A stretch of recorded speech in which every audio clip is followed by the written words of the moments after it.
Assalamu alaikum wa rahmatullahi wa barakatuh. Good morning, everyone. My name is Yusuf, and today I will be reviewing a book by the name of Fazbear's Frights Into the Pit. Before we get started, I must clarify a few things. I have read this book before, which is really why I picked it. I've had a lot of opinions about this book, and I couldn't really express it due to the fact I was only reading the book out of interest. But now I got this opportunity to do a book review, so to be able to review it, I only had to open the old book again and to sweep through the lines to remember everything. Anyways, without further ado, let's get started.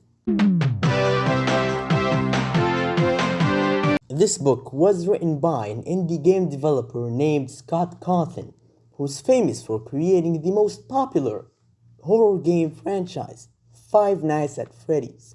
The book speaks about the stories of three characters. Oswald, a boy who wished his town wasn't so boring. Sarah, a girl that wishes to be beautiful like others in her school. And Willie, who wishes to literally die. We got quite the cast here.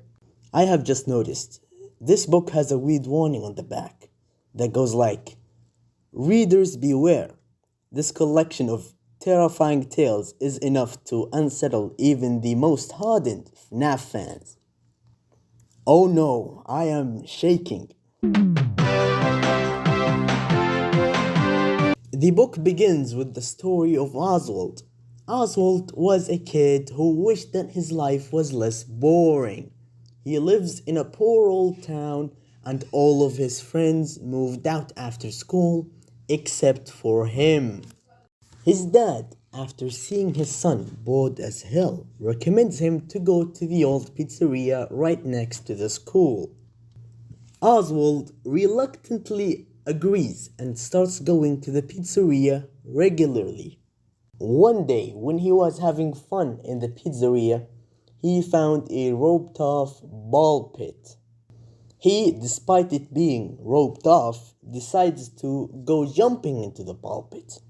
Suddenly, he finds himself able to cross back and forth to the present day and the year 1984. Alright, about the writing in the book, it seems a lot focused on the point of view of the characters, which is something I really liked about the book. Also, the whole thing about the time-traveling ball pit is kinda silly, I must say. But, hold on, this is where it gets good.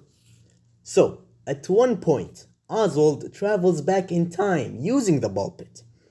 And he meets a murdering robot bunny from the 80s named Spring Bonnie. The bunny proceeds to follow Oswald back in the present day, and then he proceeds to also drive a car. Then he replaces Oswald's father and nobody notices except the cat. And then he freaking drives Oswald to school the next day. What?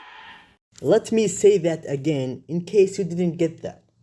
Spring Bonnie travels in time from 1985 to the present day, replaces a kid's father, and drives him to school.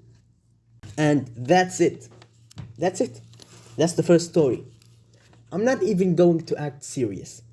It's ridiculous as hell to think that Scott Cawthon himself made this story and wanted to share it so badly he placed it in his horror book series. Let's just move on. The next story talks about an ugly girl named Sarah who dreams about becoming beautiful like the popular girls in her school, whom she literally calls the Beautifuls. One day, she decides to go over the old junkyard near her home. She proceeds to explore around until she finds an old human-sized doll that comes to life and promises to make all of her dreams come true. The doll gives Sarah an old necklace and says if she wants to be beautiful, she must keep wearing it forever and to never take it off. One day, after Sarah became popular because of her beautiness, she accidentally dropped the necklace, and then she started to hear metal clanking noises. Then she opens her closet and finds all of her body parts in trash bags.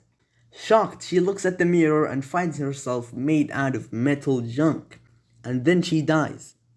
This last part was so absurd yet so unsettling at the same time.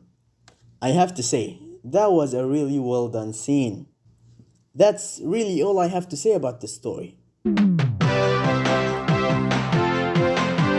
This last story has got to be the most annoying one.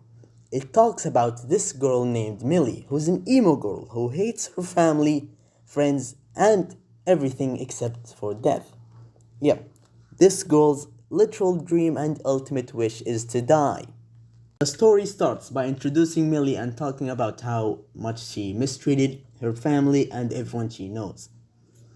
Then, a few days later, her parents go for a business trip in Saudi Arabia. Instead of bringing their daughter with them, they decided to make her live with her crazy grandfather and his large and historic mansion for the rest of the year. She continues her life by writing poems about the sweet embrace of death and whatever.